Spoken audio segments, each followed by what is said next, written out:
Great. Well, thank you so much, Dawn Nicole, for that warm introduction. I appreciate it. You're wearing my new shirt. Mine arrives on Monday. I'm so excited. I got one for Kelly, and I got the mugs, and we're all about swag because as a trademark and business lawyer, I really value branding. So when I saw there was swag, I had to have all the things.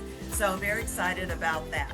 And the shipping was so prompt. I was very impressed with that too, as is everything with you guys. I mean, you know, we finished the session on Wednesday, and immediately I had an email following up about the session. And I told Tasha, I'm like, I just am so impressed with the level of professionalism at which this group operates. I think I've been a member for like 3 weeks and since the hat and tea, and I'm just so impressed. So let me give that shout out to Dawn Nicole and her whole team. And I'm delighted to be a part of this diverse group. So Peele Law Group is a business and branding law firm. We do all aspects of business law for clients, and we also helped you protect your intellectual property. So branding, content, that's the name of the game.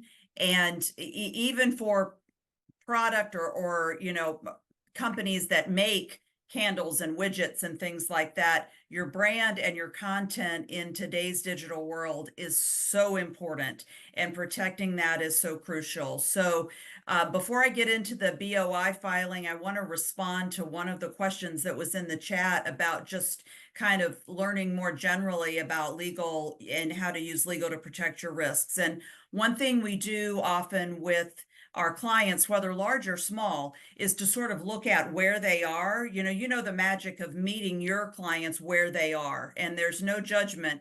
Maybe you haven't really attacked legal at all. Maybe you're really far along. No judgment. It's let's just get candid about your process. Maybe you've never had a template to use with your service, the services you provide, or terms and conditions for the products you're selling. And, oftentimes just providing those basic documents can take a small business in terms of risk mitigation from 0 to 60 very quickly with one project. What we often do, though, is kind of do a quick audit of where you are and outline what you could do to up-level your risk mitigation, your legal protections, and then look at your budget and prioritize that. So if you're going to do one thing, what should you do?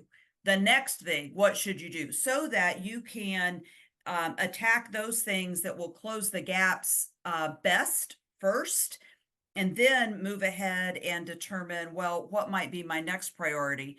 And every single company has a budget. I don't care if it's a single member LLC or a Fortune 100 company. We do budgets for all of them. So there is no concern, or don't be embarrassed or anything like that if it's, wait, we need to talk about price, because that's the whole point of trying to prioritize your legal spend, because I know it is a spend. It's a cost for you. It's not immediately going to turn into ROI, but in the end it will, because you'll be protecting yourself and you'll be leveraging your intellectual property in ways that might even create passive income streams. I'm all about multiple streams of income and passive streams of income, so that your money can be making money for you while you're doing other stuff, making more money. So with that, with that foundation, I'm going to talk for a minute about a service that thank you, Nika, appreciate that. And I need a headshot like yours, right? We all do. That's awesome. Okay. Yeah, we'd have to do a little editing of my bat wings under my biceps, but I need a photo like that. That is a power pose if I've ever seen one. So yeah, you're the bomb. But so I want to share with you a requirement of the federal government that falls under the Corporate Transparency Act that the Department of Treasury is responsible for. You've probably heard of the CTA at a broad level, but you may not be aware of a filing that is required of all businesses with fewer than 20 employees, with very few exceptions.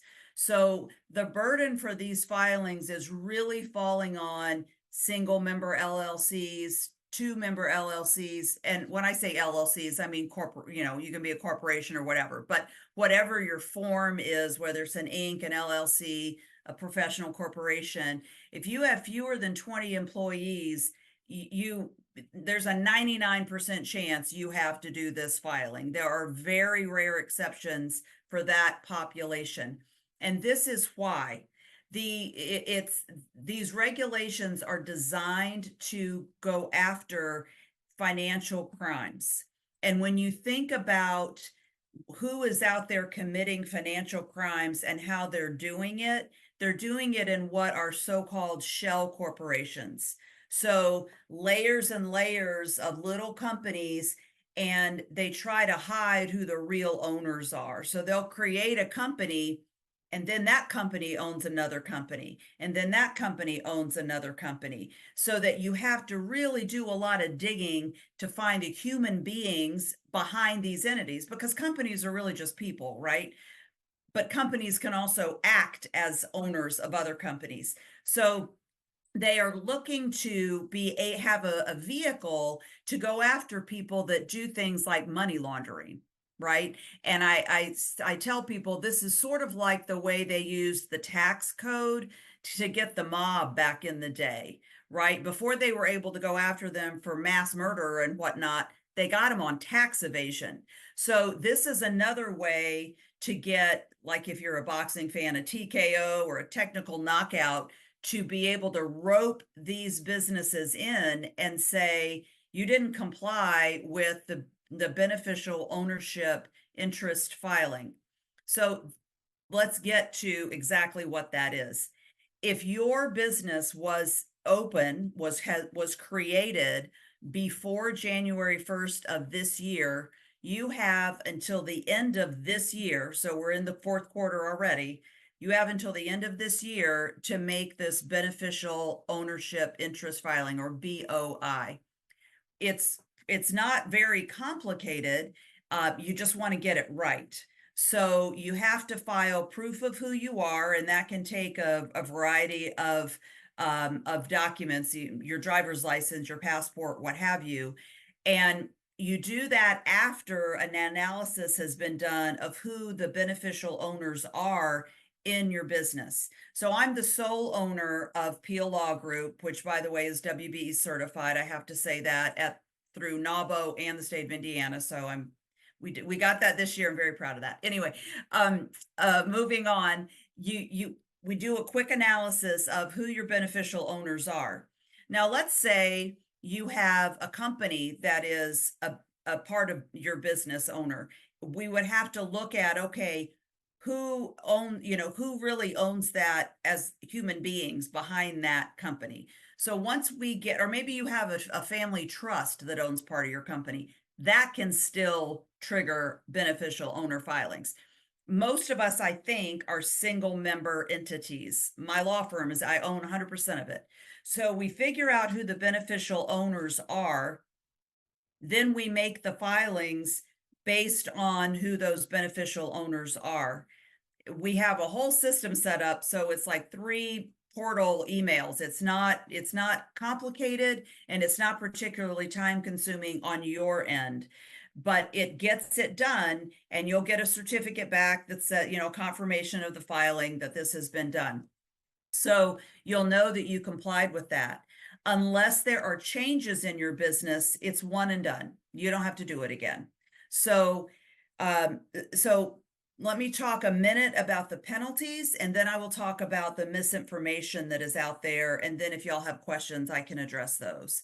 So the penalties for not filing right now are $591 a day for each beneficial owner. So let's say that Rasheen and I owned a company together. We would each be responsible for nearly $600 a day in fines. And those are the civil penalties. There are also potential criminal penalties up to 10 grand and other criminal penalties. So again, they've put those in there for the really bad actors, but we don't want to get lumped into that, right? So So the penalties are really steep. We at my firm are doing this more as a public service announcement because we want people to get these things done and not, not be left hanging or assuming that their accountant did it and the accountant didn't do it. Some accountants have done this. Some haven't. Some believe that it's the unauthorized practice of law. Barbara, that's a great question. So, this is why I'm trying to get the word out. I'm talking to all the people at NAWBO. This is the second or third time I've done this in my corporate sponsorship with Queen City because people don't know. And again, the fines can be really steep. Ours is priced at $350, so it's about half of 1 day of one person's potential fines. To be very candid, we're all business owners. This is not going to be a huge profit center for my law firm, right? Priced that way, okay? This is really just, I need you to help us recoup our costs so we can help you get this done. The service that we're offering is really for that business owner who, is, I don't have time to dig into this myself and try to figure out the regulations. I want somebody else to do it because I'm too busy focused on my business and what I'm doing. One of my philosophies is stay in your lane, right? I might want to learn how to develop a website, but that's not the highest best use of my time. And I'm not operating at the top of my law license. That's where I aim to be 100% of the time, the top of my law license. So I outsource everything else. I have lawyers that do things for my firm that are outside of my area of focus in the law. So, and that's how far I go, to not go down those rabbit holes of trying to figure out stuff that isn't what I do on the daily. So, so that's a little bit about the penalties and why you would, why would you use us to do that? Let me talk a minute about misinformation, and then we'll go to Q&A, and then I know Dawn Nicole has other folks lined up. There are accountants out there who have told my clients, oh, you don't need to do this. You're a sole proprietor. Well, what they missed is they think a sole proprietor is not someone who's filed at the Secretary of State or some government entity to create their organization. That's the test. If you file documents to create your company with the Secretary of State or wherever you may have filed that, you're under this umbrella. So we've heard that. We've heard if there's a trust involved, you don't have to file. The list is long of the bad information that we have heard our clients receiving or our potential clients receiving from about doing this. So my guess is everyone on this call, myself included, or 99% of y'all all need to do this. In fact, I would say that about the entire membership of Queen City. So that's what I wanted to offer. Happy to address questions. I'm going to put the specific BOI filings in the, I think it's singular, in the chat so that you can reach out to the team directly. And everyone on my BOI team, if you email, we'll get an email.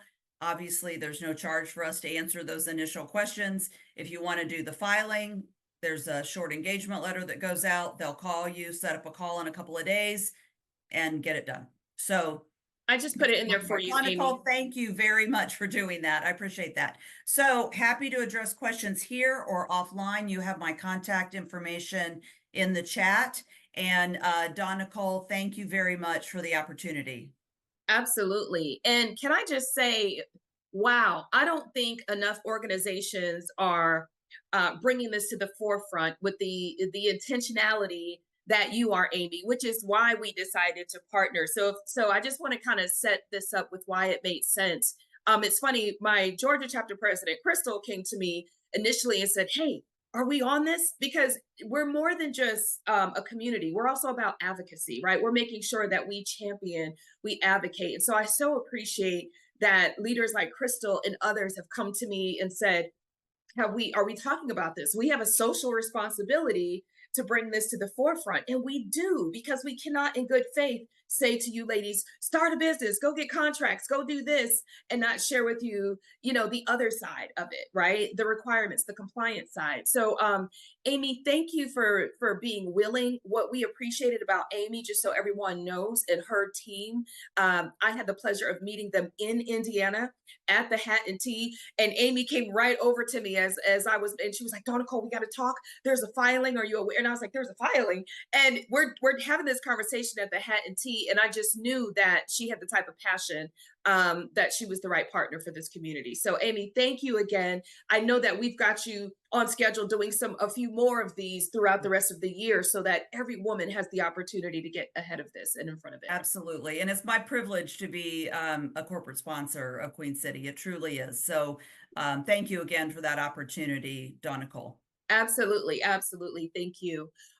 Okay. So now, ladies, what I want to do is I want to move us forward in a different conversation. So in the spirit of opening up the door for you and leverage, right? Leveraging your opportunities. There's one area that we don't talk about often here in Queen City Women in Business. We talk a lot about corporate partnerships, right? Because that's my love language. But we don't talk about county opportunities. And I want to say that because today I'm gonna put you on. I always say put you on some strategy. I'm gonna share some information with you that I think most of us are sitting on.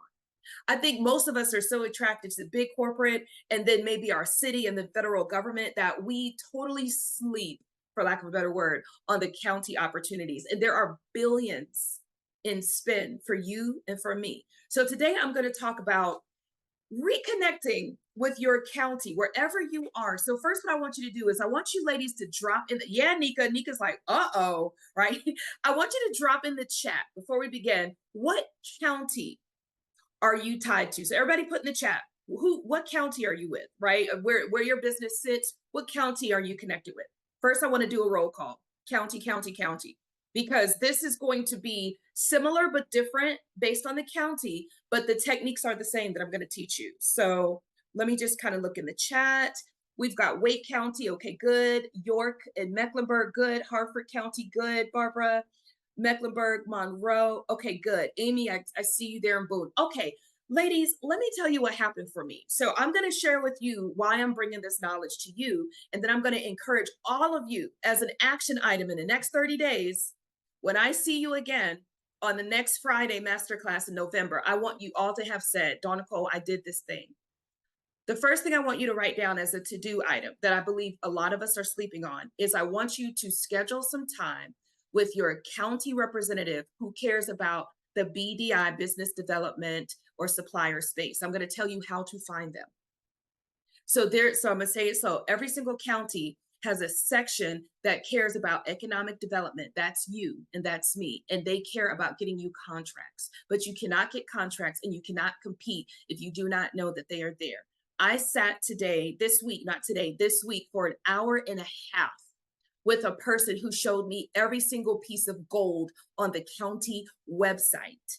And his number one thing, ladies, is he said there's billions of opportunities that we've put in place, taxpayer dollars, that women and minorities do not take advantage of because they don't even think to look. So today, I made today's masterclass extremely intentional.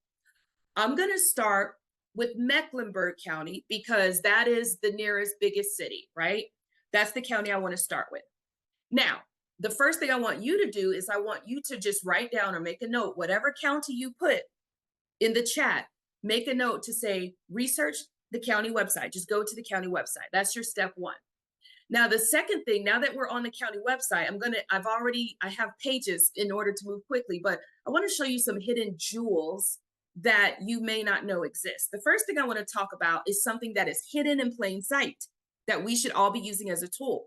And this is a public records request.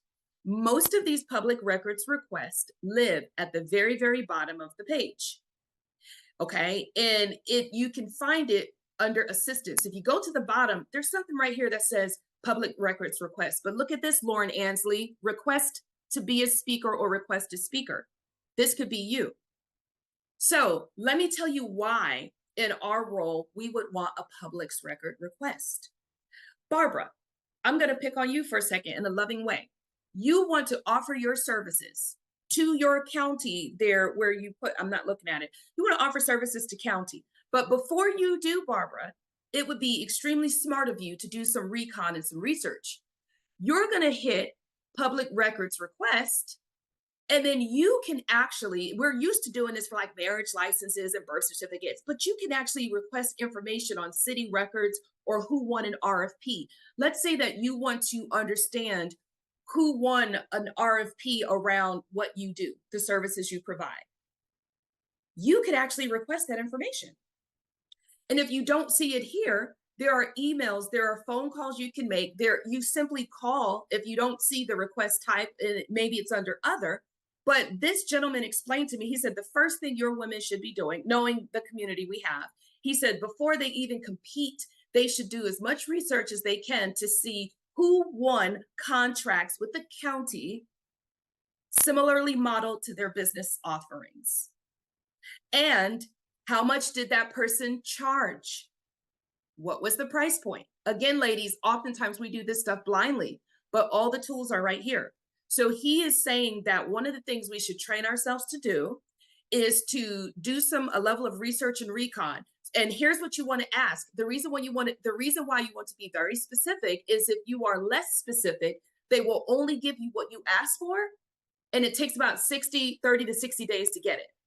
So Barbara, if I'm you, I would say, show me all of the winning contracts or RFPs for XYZ service. What was the name of the company? Public record. I would like to see fee schedule or how much they charged. I would like to see, this is important, NAICS codes and commodity codes used, because the government uses commodity codes. Usually city uses NAICS codes. These are very important distinguishing factors. You want to know how long they got that contract for. So everything you can think of, ladies, that you're going to need, you want to put in that one request. This guy was sharing with me, he said, all of this information is right here, but people just don't know how to navigate. They don't. And who would have ever thought to look? I would have never thought to scroll all the way down to get there. So that's the first thing, is before you submit, make sure you do that. Any questions about this before I go to the next hidden jewel on here? Questions, thoughts? Okay. Now what I'm going to, you said, I have a question. yeah. Right before you said ask about the NAICS and commodity code, you said to ask for something else. I missed that. Yeah. So here's the questions someone like Dawn Nicole would ask, because I want all the information I can get. I'm going to ask, what was the name of the company? So the first thing you're doing, so let's just talk about the goal. You are trying to search RFPs and contracts that have already won, that give you a historical view of what this county has the appetite to buy. And so you're going to take what you do and you're going to say, hey, for event management, who has won any recent event management contracts or RFPs? You could say, what RFPs went out in the last year or 2 years for event management, Nika, since that's what you do, or what contracts have been won. And I'm looking specifically for name of company, their fee schedule, right? What their pricing looked like, the term of that contract. Was it a 2-year term? Was it a one-off, right? I'm looking for the commodity codes used and or NAICS codes. So commodity codes are mainly associated with government, while NAICS codes are associated with corporations and city. And then you might ask, were there any exceptions or waivers granted? And what their job is to do, the public record keepers, are to pull the specific pieces of information you want to see.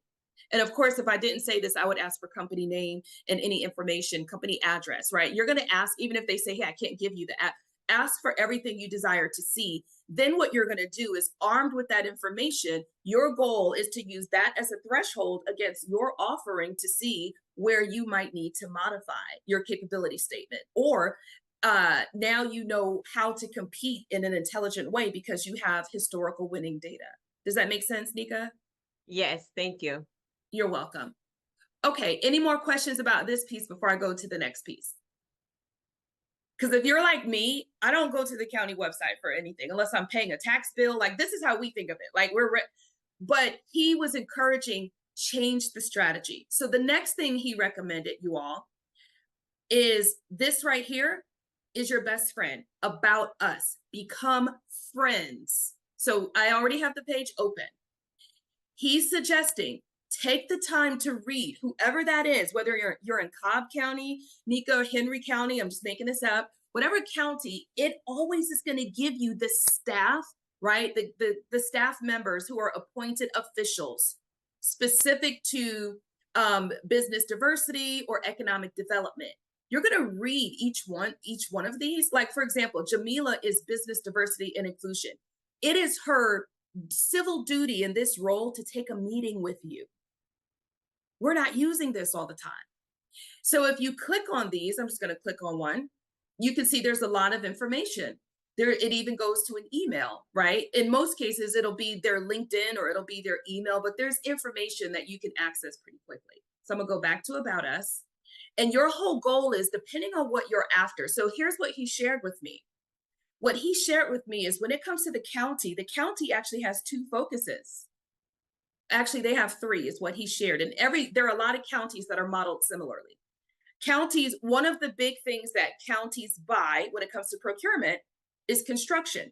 They have an entire construction division, Crystal Newkirk, and anyone else on this call who cares about construction. But then equally, they have a division that's dedicated to just products. And then lastly, they have a division dedicated to services where they procure services. This is why it's important to become familiar, whether it's once a week, you do some due diligence, or however often you're going to work this into your routine, get to meet the staff, understand what they can do, and be very clear with what you want from them. What I've learned for my own self, and this is how we've built so fast across, we're in 13 states. I don't know if you all realize that. How we've built very quickly is I always do this recon first and research. And then I ask myself, based on what Megan does and based on what I need, what is it that I want from Megan? Understand your ask. Do not waste your time, right? So these are just some quick things that I wanted you all to know exist, and you can reach out and schedule meetings. Any questions so far before I talk about the next one? You can come off mute. If I see Barbara, you yeah. Yeah. Is there advantage of doing this at the county level versus just starting at the state level? You could do either. So a couple things. I found, that's a good question. The county level is going to be a little bit more attainable to you because you sit right there and you could actually go to the county. So the state level is this big, which encompasses all the counties. Whereas the county level, and I hear this all the time for the past few years, Barbara, I've heard the county money, so to speak, since we're talking dollars of change and money, the county budget is the best kept secret because they get dismissed all the time because we're attracted to the big boys, right? We're attracted to like, oh, I'm going for big corporate. I'm going for the state of North Carolina or wherever you live, right? I'm going for the city as the third best, and the county gets ignored because people assume that the city and county might be working together, but they're absolutely different. So the county is sitting there waiting to source you because people ignore them. Got it. Okay. Yeah. So I would say when it comes to low-hanging fruit, we're in Q4. Low-hanging fruit is something you could do now that could move the needle is in the next 30 days, I challenge all of you to go to your county website, pick a person on the meet the staff or persons, right, people, and have a meeting. Have a meeting about what you do. Make sure it's the right person for what you do and find out how they can help you. Their whole civil duty is to help you move the needle, is to be a resource, and they're underutilized. This is what this gentleman shared with me. The other thing that I will share, are there any more questions before I go to the next hidden gem? Yes, Yeah. hi. I have a quick question. So should we do a meeting like over the phone or in person? So let me tell you that, okay, so let me just tell you, I'm very social, but I'm also the queen of Zoom because I love my time. I'm very time oriented. When I first set up my meeting earlier this week, I did plan to go in person. The reason why I would do this in person, if you can, let me just tell you, even though I am the queen, I like virtual things too, is because in my mind, when I go here, I'm going to be introduced to 4 more people. If I'm in the moment and in the room, Alina, and I'm having a great conversation with John, like I did have. And John's like, hold on, Mark is down. You need to go meet Mark. I could have at least shake hands with Mark and gotten on his schedule same day if I was in the space. Yes. Okay. But unfortunately for me, even though I planned an in-person meeting, I had another meeting backed right on top of it. So I had to switch it to virtual, which was an 1.5-hour meeting, which probably for me would have felt better if I was in person, but I got a ton of information. So either way, I would say shoot for in person if you can. I believe it's worth it, especially ladies, if you want to meet multiple people, because when you meet with your one person, you could go there and say, hey, if it's possible, I'd love to be introduced to Megan if she has a quick minute, right? You can make your intentions known. That's what I found has worked the best for my business, is being very intentional and really saying what it is I'm after. Nika, you have your hand up? Thank you. Yeah, you're welcome, Elena. Yes, thank you. I wanted to know what would be some good information to leave with them after the meeting. Like, what should I leave? What Yes. would be like next steps after we've had a great meeting? What would be beneficial for me or memorable Yeah. for me to leave with them? Yeah. So I'm gonna flip. Mhm. I'm sorry, Nika. I'm gonna flip the script here. I'm gonna tell you that everything you want to do to stand out happens before you get there. So let me tell you how this happened for me. All right. What I did is so I was invited to meet. They invited me to come and meet with them just because of my role in the city or whatever. And what I did is, once the meeting got scheduled, I said, hey, let me send with you our capability statement and some past performance in advance so that we have a more effective meeting. You want to send any of your memorable items, things like, Nika, your capability statement, which for us is now like 3 pages, because I'm showing here's who we are, here's what we've done, and here's where we're headed, right? So mine is kind of in three pages, because I also show off the fact that we have nationwide chapters. But my point is, whatever you're going to do, ladies, send it up front, because that will influence how your meeting goes. Because so with this gentleman, John, who I'm not showing on the screen, he's somewhere. There he goes. This gentleman is who I met with, John. I sent the information to him ahead of time, and he was able to then share it with different departments to say, Dawn Nicole will be here this day. And so this could influence who's in the room that day. Does that make sense, Nika? Yes. But part 2, for your follow-up, what's going to happen next is, when you ladies have a meeting like this, their job is to give you like a dump of resources, right? They're going to dump a ton of resources, and it's up to you to sift out which ones are important to you versus are not, right? Because they're just going to give it all to you. And then, Nika, what I had to do is kind of asterisk and star which things were most important to me, which then influenced my follow-up, my ask. So when he was finished, I said, okay, I absolutely need an introduction to Mark. I absolutely need an introduction to Fred. And then, so I was able to pick who I needed to meet next and why, and then how I was going to utilize the resources he gave me. And so I created my own short list, and then I sent that as the follow-up to say, John, it was great meeting with you. Here are the action items that are mostly valuable to me. Could you help me make this next introduction? So I hope that was helpful, Nika. That's how I handled it. Yes, thank you. You're welcome. Any more questions before we go to the final piece? Okay. The last thing I want to do is talk about resources. So there's a ton of resources, and it's funny because he was like, we paid all this money, all this taxpayer dollar, we built the things, we have widgets, we have free everything, and nobody knows we exist. So on every single county page, there is going to be something around resources for businesses. It may not look just like this North Carolina one, right? Or Mecklenburg County, excuse me, but there are resources available. And here's a sneaky little tip in case you don't realize this. Every county website, every county period rolls up to the state. So Barbara, to your point, counties and states sort of are like, I'll give you a real example. I registered QCWIB back in January as a state, with the state of North Carolina, as a vendor and as a MBE, Minority Business Enterprise business.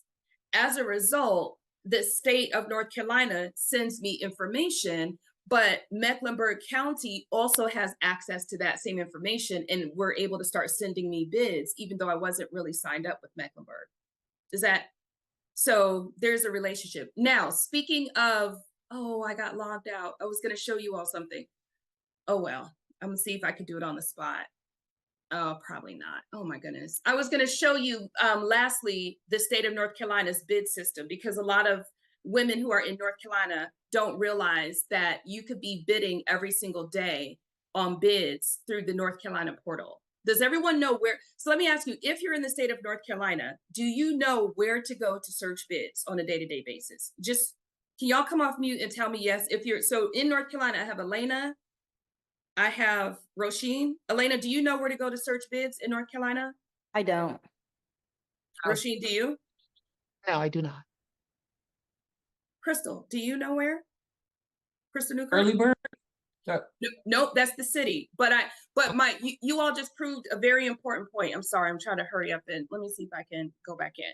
So you all proved a very important point that I keep working with the state on, because I'm like an advocate with, you know, our community. The state thinks that this information is easy and accessible, but it's not. Most of you are, you live right here and you're probably certified. So there's something that's called, I'm going to put this in the chat real fast, but ladies, no matter what state you are in, I want you to look up your state bidding system. So let me just find the chat. So no matter where you live, even if you are not in North Carolina, no matter where you are, there is a state level bidding system. This one is what North Carolina uses. It is called the evpnc.gov. Solicitations is the word, is the key word. So bids and solicitations. You can see that everything is right here, round the clock. This is where some women get savvy and they hire a part-time person whose only job it is to search bids that match the type of work you all want to do. Did y'all know that this is someone's whole entire job, part-time? And they just search bid. You teach them how to search the bids. And so, Barbara, you could put in tech, or you could put in service-based things, and you would see it all right here. And then you click the solicitation number, for example. I'm just clicking it, and you can see that the first thing is respond to the solicitation. But as we taught you, you should read it first to make sure you can actually do it, because some of these are going to require a lot of manpower or money to fulfill the job. So every single county has this, or in every state. Any questions about this? I just wanted to make sure that you all knew there's a whole jewel system of things hidden. Finally, I'm going to drop one more hidden gem that is my favorite. I was saving the best for last, and let me stop sharing, because if you're on this call today, you're getting ready to benefit greatly.